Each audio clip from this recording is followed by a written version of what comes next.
Hey, Philip. So I got a surprise for you. It's here in this box right here. Just open it up. You know, surprises make me nervous. It's like no. I think you're gonna like this one. I think you just open it up. Okay. It's like it's a puppy. Oh, just kidding. It's the Mad Cinemists show. I guess that's good. Yeah, I'm Scott G. And I'm Phil D. And we're not as good as a puppy. I'm sorry. It's not. Sorry, we're not as good as a puppy at all. So a few things up top. Want to remind people to like, share, subscribe, leave comments, and review us on like Spotify and stuff like that. A little bit of audience engagement would be nice every once in a while. Yeah. And we're doing this up front so we don't have to do it later. That's right. Now some sad news again up top, because the episode that was slated to come out this week was lost to the ether. I am apparently the real life Alan Grant, and computers just don't like me. Yeah, computers don't like you, Scott. At all. They don't. So my laptop, after we recorded the episode, which was going to be Who Framed Roger Rabbit, and I fucking hate it because that was a good episode. I had a lot of fun. Yeah, I had a lot of fun recording that one. But they'll never know. You'll never know. It's gone. It's the lost episode. Yep. And this isn't like some kind of lost episode coming out on something later. This is lost. It's gone. It's legitimately lost. Never again. Yeah, and I'm just gonna complain here real quick. Yeah. The thing that really bothered me about it is, this episode was already recorded on the laptop. Yeah. And we were using Audacity just because we've been recording inside because it's rather hot. It's very hot where we are. Yeah. Yeah. In the music room that I have, the recording shed, it's outside, and other than in the middle of summer, it's perfectly fine out Absolutely, here, it's great. But right now in Alabama, it's real fucking hot. Yeah. So we decided that we were going to start doing it inside, and we started doing it on the laptop, So Yeah. Audacity, free program, right? Yeah, and you know what? Audacity works really well fine. Yeah. for me when I'm just recording one mic. Like when I'm doing stuff at home. Yeah. Yeah. Like it works just fine. I don't have any problems. But for some reason, if you're doing more than one thing at a time, it just doesn't know. And I'm sure there's a really simple fix for that. There has to be, man. I just haven't looked it up yet. So, but the weird thing is that Audacity won't. It doesn't just record the audio and then save it as a format that you can find and then use. Right. It has this weird broken up data format. So even going into where it recorded, I couldn't just grab a WAV file and then make a new thing and export it in or import it in. I mean, that shit's just mess. Yeah. And it's gone. It's just gone. So now it's just gone mess. Yeah. But anyway. But this week we are back in the regular room because we're doing this one kind of late. We actually got a pretty late start today. Yeah. We got a bit of a delay on a couple of things, and it's okay though. But we ended up watching 2 movies. We were gonna cover the Predator series. Yeah, we're covering the Predator franchise. But we're not gonna watch all 4 movies. No. I watched a little bit of Predator 2 this week before I came up here. Okay. And I don't have access to the Shane Black The Predator. The Predator, yeah. But I have seen it. I've also seen it. And I mean, both of us have seen Predator 2 a number of times. Oh yeah, that was probably the one that I watched the most when I was a kid. Oh yeah, really? Yeah. Okay. Predator 2. Yeah. And but today we watched Predator and and Predators. Yeah. Yeah. Arguably the 2 best in the whole series. I really like them. Yeah. I mean, obviously the first one is a classic. And just a really solidly made movie. Yeah. In general. Yeah. Beat for beat, it works super well. Yeah. And I did notice a few flaws with Predators, but at the end of the day, I got you know, a lot of really good Predator action. So, I mean, that's what I was coming there for. I think we were all coming there for the Predator action. That's right.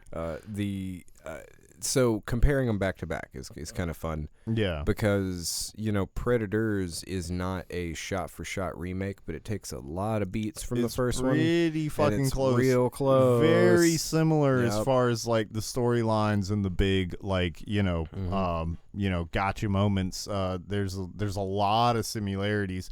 And I know I noticed those, like, the first time that I watched it. Like way back when it came out.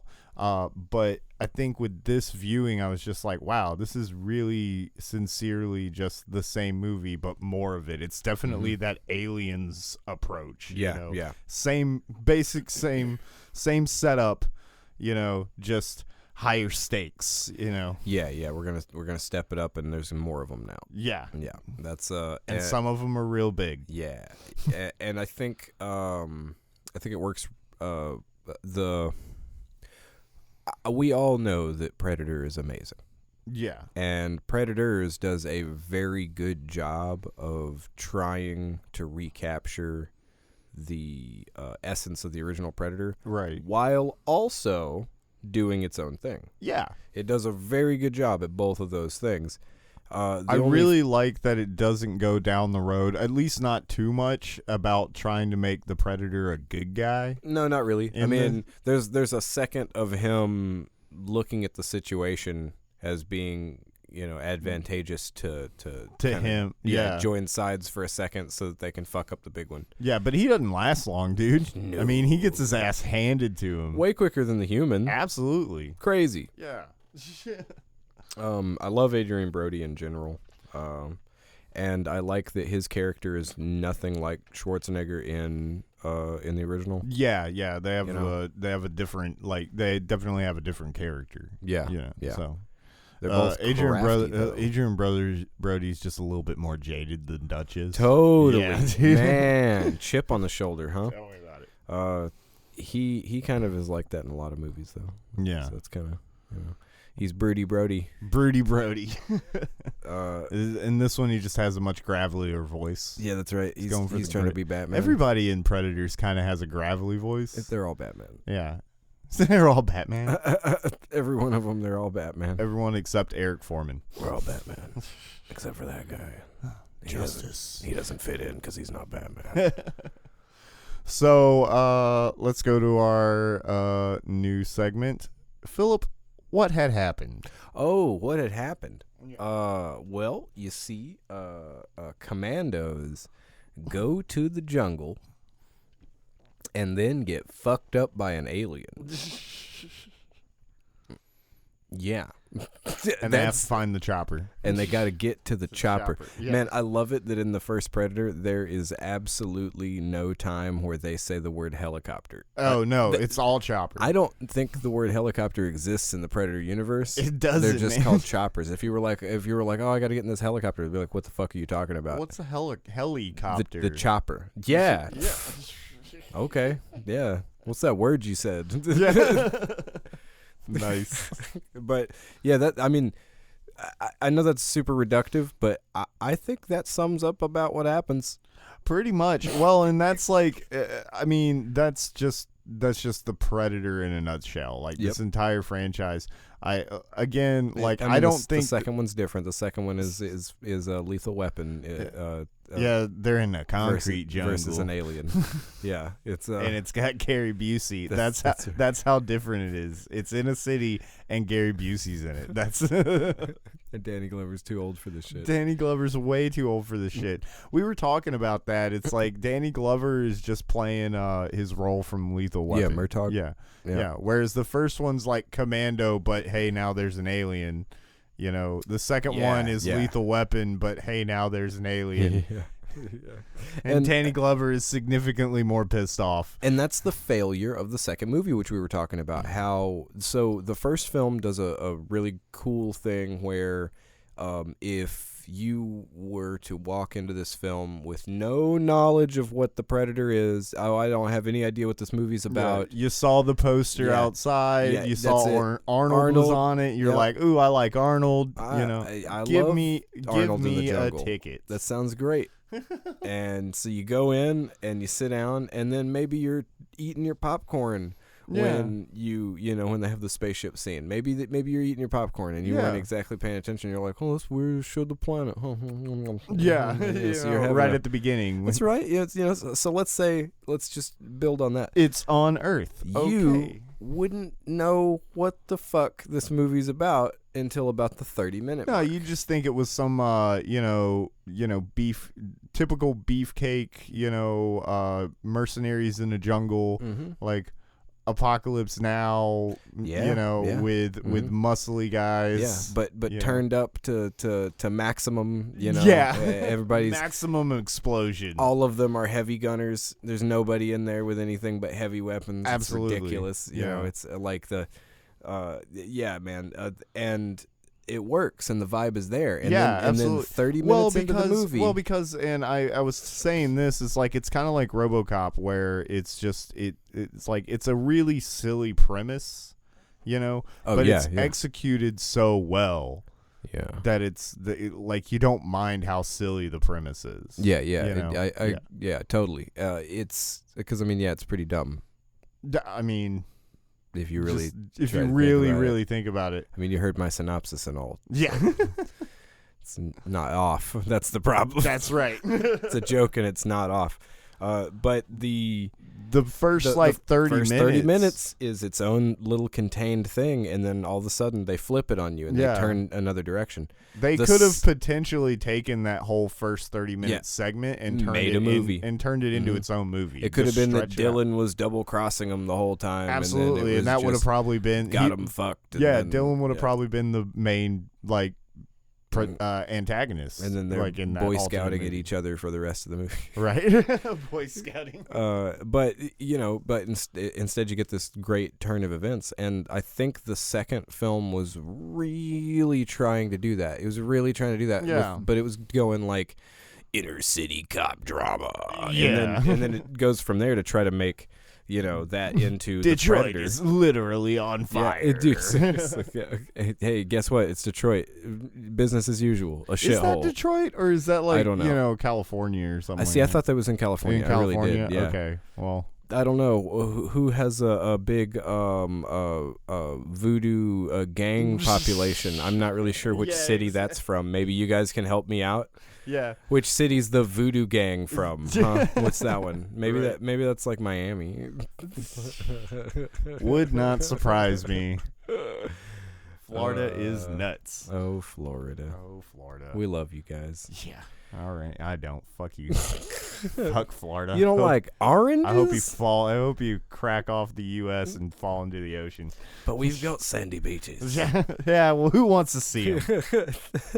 So, the first half of Predator 2 is just not compelling, or the first portion of Predator 2 isn't compelling at all. Not really. It gets really good as soon as the Predator comes in. Absolutely. And the once rest he of that starts movie, going wild on some Predator shit, dude, that movie goes to like a 10. Fucking great. Yeah. Oh, and remember you were asking about the weapons? He does not have the disc in the first one. He does not have the spear in the first one. Yeah. All he's got is his blades and his shoulder cannon. Well, okay, so let's talk about that, because I feel like the technology gets better.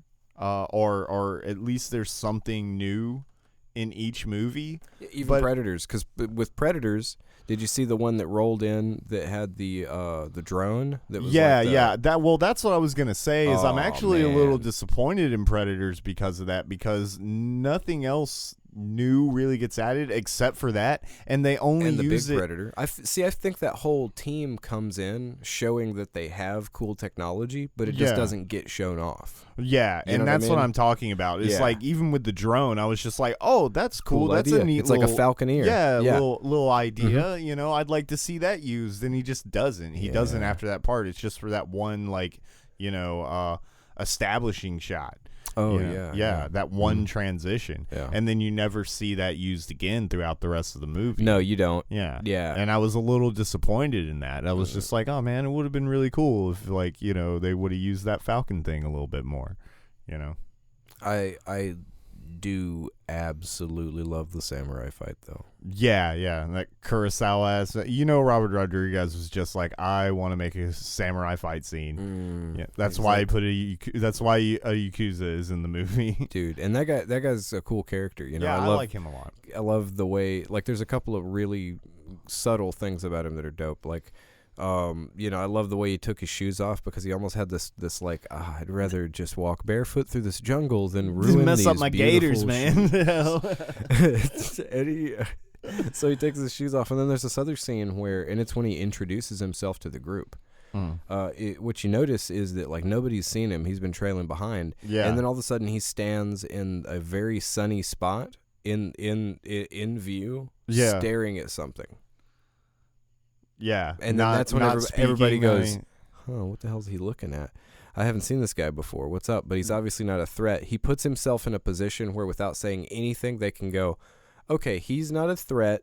He's with us. Yeah. Even though we haven't seen him.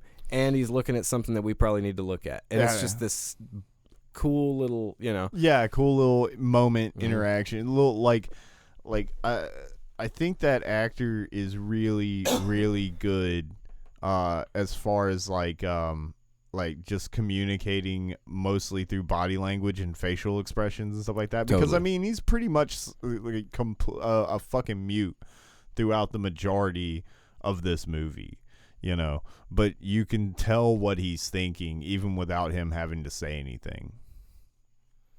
So. Yeah. And by the way, I really love just the cast of the team that they have there. Absolutely. One of my favorites is I guess his name is Stans in the movie. I don't remember that they called him that at all. Stans. Yeah, that's the criminal. Walton Goggins. When I get home, dude, I'm gonna do so much cocaine. Dude, he is fucking hilarious. Yeah, have you ever seen Vice Principals? Yes. Fuck, he's so funny in Vice Principals. That's hilarious. Dude. Yeah, and I love him in this too. He kind of has that same loudmouth, little fucker kind of thing going on. Absolutely. He keeps being threatening to people for no goddamn reason. Yeah, because he's used to being in prison. Yeah, you think that he's gonna end up being the problem child of the group, and he's not. That's the funny part. Yeah. So let's talk about that though. The outlier of the group, and possibly something that was kind of shoehorned in at the last minute. Yeah. Eric Foreman's character just feels really contrived, Man, yeah, the doctor guy, he fucks up the team a little bit. Everybody else is pretty covered as far as everything that's going on, and they even kind of make the gesture as far as he sticks out. Yeah, which of course. He does, but it's not just that he's a liar that he sticks out. It's that he's a little too contrived. Yeah. He knows a little bit too much about an alien fucking planet. Yeah, that he's never been to. There's no reason for him to know about what this plant's Latin name is. Yeah. And then what fucking neurotoxin it would have and how toxic it would be and he just has a lot of writer's convenience. He does. A lot of meta knowledge and a lot of stuff that doesn't play out when the rest of the movie is so lined up. So tight. Yeah. Well, okay, so as a comparison, I think his greatest parallel in the first movie is actually Dylan. Totally. Dylan does stick out from the rest of the group in that movie. The whole time. Not so blatantly, but in very subtle ways. Like you were talking about, he's a big Austrian dude. Oh, that's why they call him Dutch. Yeah. And I don't think I ever put together as they're using nicknames. Yeah, because they're all soldiers. They're used to doing this shit with each other. And they've been a team for so long. Yeah. But Dylan is the only one without a nickname. He's also, not quite as stoic as the other ones. He's almost not as feels tight with the rest of them. Exactly. It almost feels like he's having to struggle to maintain his composure throughout the movie. Oh, not in a very blatant way, but you can kind of tell he's not really he's not as stoic as the other ones are. He's not as hard. I mean, I'll say this, like if Dutch left the group, then they wouldn't respect Dylan. It's that Absolutely kind of thing. Not. You know what I mean? They'd be like, fuck this dude, we're not listening to you. Yeah, you know? but to get back to my point, even though he is an outlier, and when you're paying attention, you can tell it's like, okay, these are the differences. This is how we can tell that maybe this guy isn't quite on the level. Again, it's very subtle, but it works throughout the film. And and Eric Foreman just does not. No, motherfucking Foreman. Fuck you, Foreman. He really just kind of drags. Yeah. What would have been an absolutely like just perfect. Well, what's funny though is he has some good lines. It's It's like when he's the bait. Absolutely. It's like fuck all of you.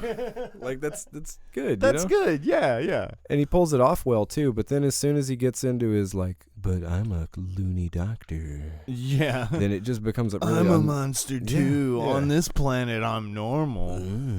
Yeah. When he dies, he turns to the predator. He's just like, I'm just like you. I'm like, you don't have a vagina for a face. You're right. You don't have them pussy mouths. You don't got no pussy mouth. Yeah. Does somebody call him pussy mouth in one of the movies? I think because I think Danny Glover calls him that in 2. Okay, you pussy mouth motherfucker. Yeah. I think that's what he says, right? Yeah. Yeah, I'm glad we didn't watch The Predator though, because we really haven't even talked about this movie so far. I mean, there's really not a lot it's memorable. The thing is, it's not like 100% complete trash in this way where you're just like, fuck, this movie just ruins everything. You're just kind of watching it and going like, man. Yeah. Like it almost doesn't feel like the movie happened once you watch it. Right, exactly. You know? It's one of those movies that like you view and then immediately forget about it right after. Yeah. So, because I mean, I can't really tell you. I mean, I can remember the basic plot. Okay, so there's this soldier guy. Yeah. He sends a piece of alien technology to his house. To his little brother. Yeah, or no, isn't that his son or something? See, I don't remember. Anyways, I thought it was back to his house, and that was his little brother, but it could have been his son. Could have been his son. It's a child of relations to him. Right, and apparently the kid has Asperger's, and the predators want the kid so they can get Asperger's, because you find out that the reason they've been hunting all this time, or maybe you find this out in like the AVP movies as well. Yeah. But like they kind of introduce this whole like they're doing like genetic testing and taking genetic traits from other species, and putting it into them to make them the perfect species, perfect hunter, and blah blah blah. It's because they're jealous of xenomorphs. Oh yeah, they're just like, you guys are born perfect. We're gonna become perfect. That's right. Fucking assholes. That's why they kill them. Yeah. Yeah, and they're dicks. That's why they kill them. Yeah, exactly. Jeez, they're fucking big game hunters. You thought predators were dicks. Yeah, exactly. But like that's I mean that's the basic premise of the movie, and that's honestly all I can really remember. I don't remember much. I remember the Predator ship being kind of cool at the end of it. I remember the lab thing being a little weird. The fights were not great. No. There are a couple of jokes in it that are kind of funny. Yeah, because who was it? It's not. It's Keegan-Michael Key. Keegan-Michael Key. They all play like escape cons or something like that. So like he runs into all those convicts, and I don't know. I mean, I don't think it's 100% trash, but it's also not great. Yeah. You know what I mean? So watch it your own. You know, I mean, if you just want some more Predator, it's fine. It'll scratch that itch.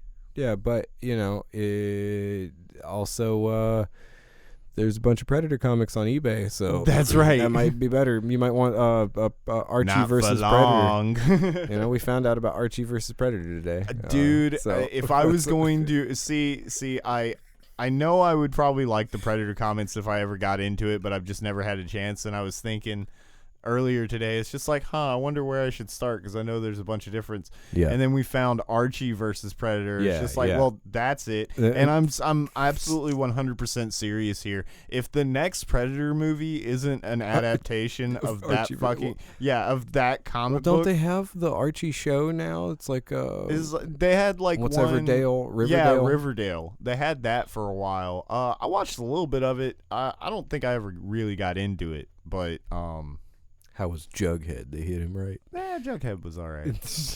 I mean, he ate burgers. He did eat the burgers. He ate the burgers. So, I mean, that's really all you need for Jughead, right?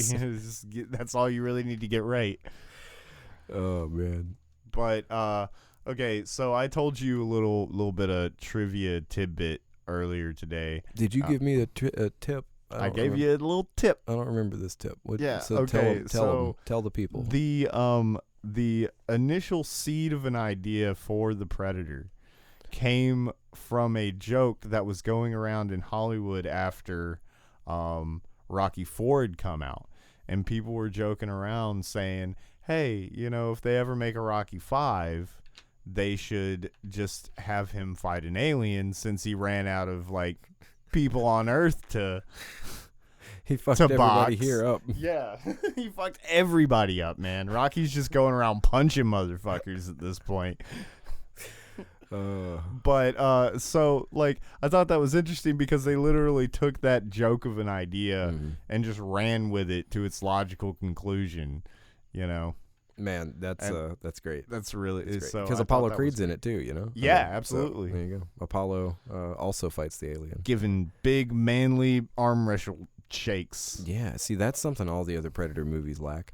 I think the finesse of the first film, which is really just the time, you know what I mean? Right. I mean, you got to think about when the first one came out. It was 87, man. Peak beefcake era. Peak Schwarzenegger. Peak Schwarzenegger. Jesus. And for a lot of the run of this movie, or at least towards the beginning, it really is kind of a subtle deconstruction of those kinds of movies. Yeah.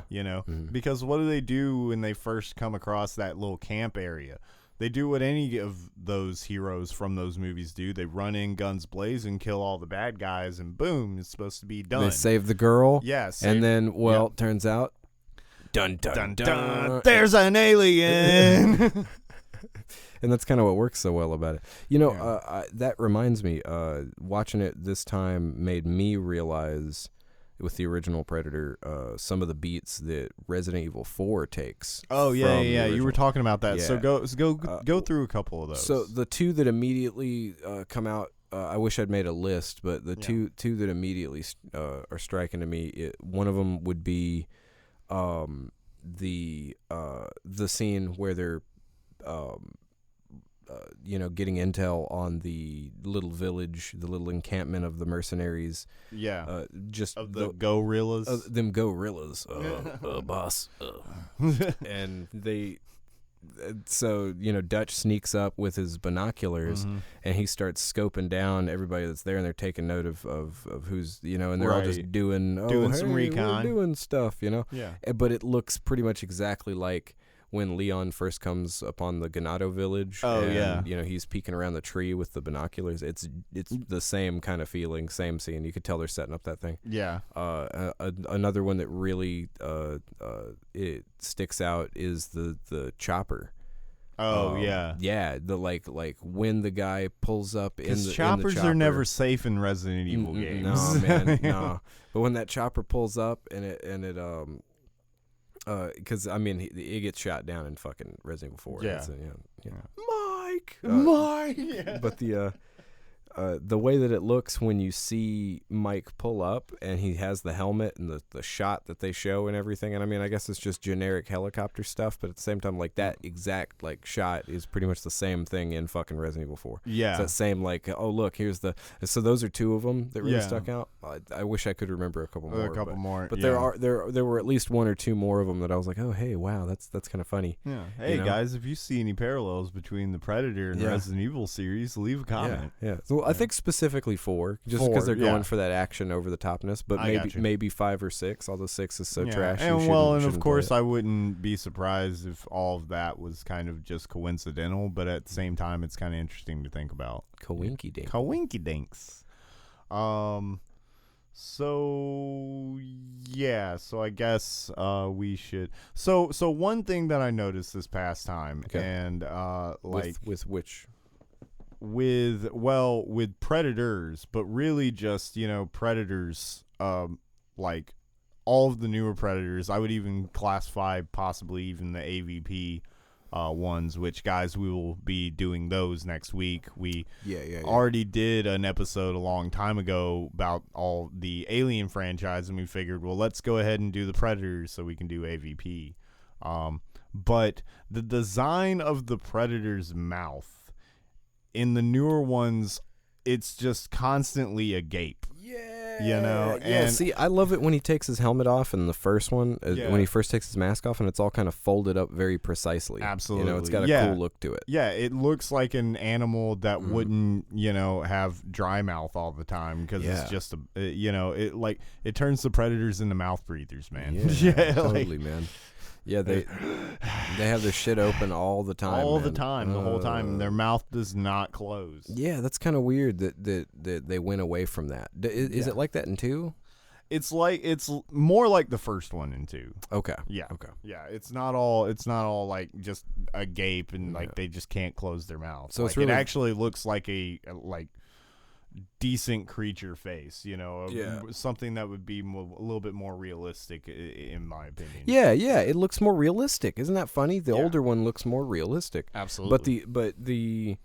So you'd say pretty much that's after 2. After 2, it seemed like they started going for the mouth breather predator. Yeah, mouth breather predator. Gotcha. Yeah. So. Yeah. I really love the scene at the end of 2 where he gets the gun. That one's super dope. Yeah. That's a really cool thing that isn't in any of the other Predators either. No. Is the idea of them going, you know what?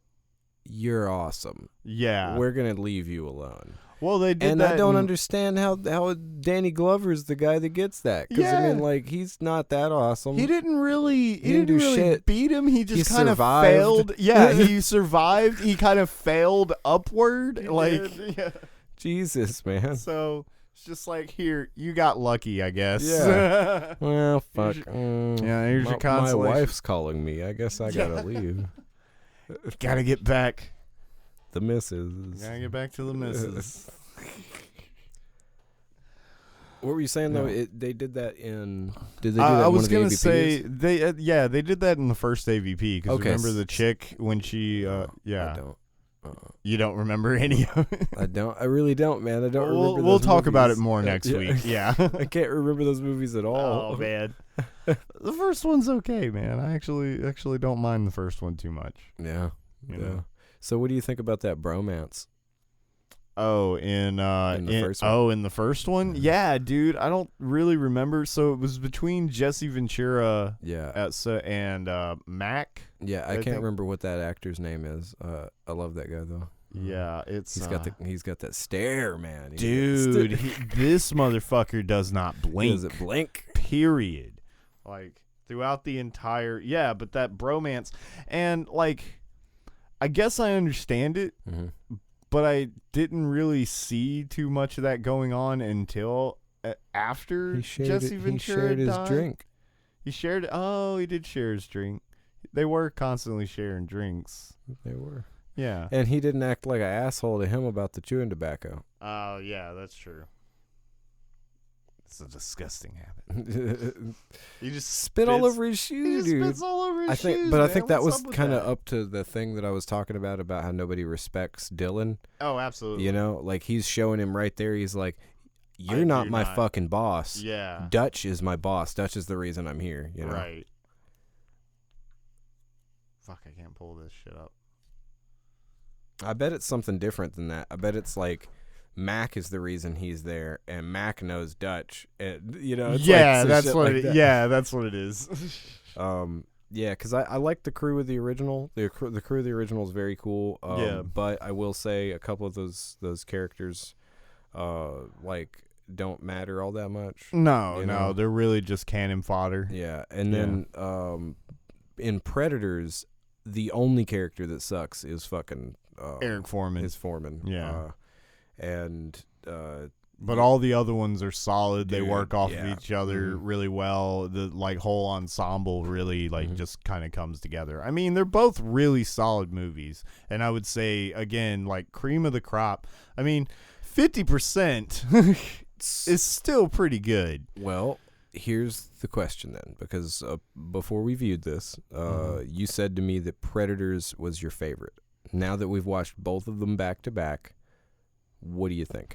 I'd have to retract that and say Predator's the better film. Predator's the better film. Yeah, like overall, yeah. I have a lot of fun with Predators. Oh, me too. I think when I just want some like a real quick hit of Predator, Predators is kind of my go-to. But you know, Predator is paced perfectly. Oh, it's absolutely wonderful. Everything that's set up early pays off correctly. It all folds back into itself. It does. You know, it does. Yeah. There's nothing that they set up that then just falls off a cliff. There's They take the smart approach to just about every situation. They really do, man. Yeah. Nothing really seems contrived. All of the practical effects still look fucking great. Oh, they're fantastic. All the digital effects might be a little dated, but they still look fucking great. Dude, I still prefer, like I said before, I still prefer the Predator vision from the original. Yeah, I like it too because it's kind of pixelated. It's a little bit more stylized. Does it look like that in 2? I think it's a lot closer than it does. But by Predators, it's just real clean, and you can tell. Yeah. You can kind of tell that this was just normal film that they color corrected. Yeah, they did a filter to it. Yeah. So. I do love the big Predators.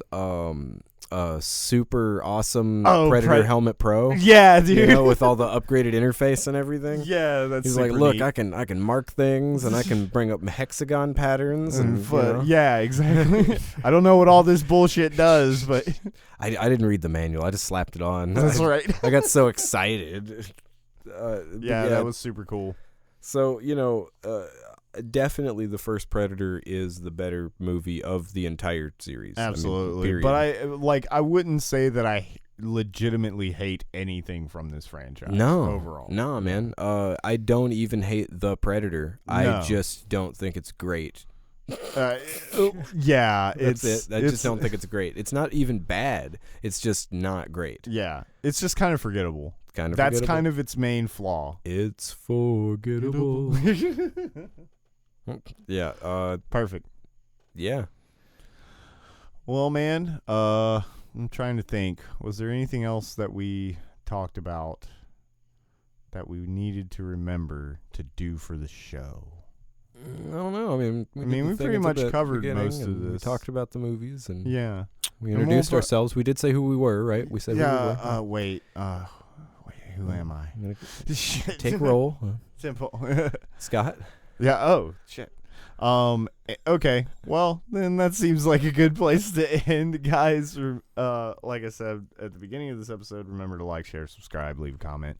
Check us out on Spotify, Anchor, and YouTube.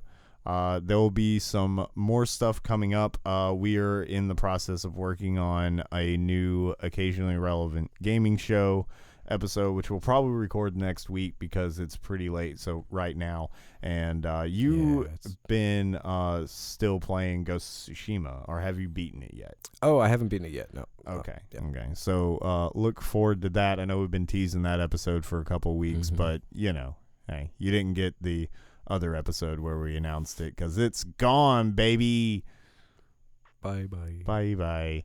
Anyways, what else? Guys, I'm launching a new series on this channel, Sitting Too Close to the TV, talking about old cartoons and the golden age of Saturday mornings. So hopefully that's definitely on the list, dude. I sent a text out to my brother and Adam asking if they had any suggestions for like shows that I should cover, and I got like they literally listed every show from the 1980s onto the 90s. I was just like, okay guys, I think I got enough like topic content. Fuck. man. Yeah, but I mean, I'm glad I asked them because they reminded me of a couple of shows that Yeah. I had completely forgotten, like Cadillacs and Dinosaurs. That's so weird. I didn't know that was a show. Like, Yeah. I know about the game, but I did not know that was a show. Yeah, I remember it. I do remember it from being a kid. I remember that I watched it. I had just completely forgotten about it because I mean, Cadillacs and Dinosaurs. What an awesome concept! It sounds like a fever dream. Absolutely. You know, yeah. So I'm interested to get into that one. I will be recording the first episode. I've been kind of pushing, like being kind of procrastinating with it. Just keep pushing it back each week, but I will definitely be working on that tomorrow. So look for that and come back next week when we'll be talking about the AVP movies. And we'll see how those hold up. Probably like old cheese. Philip, final thoughts? Yeah. Sexual Tyrannosaurus.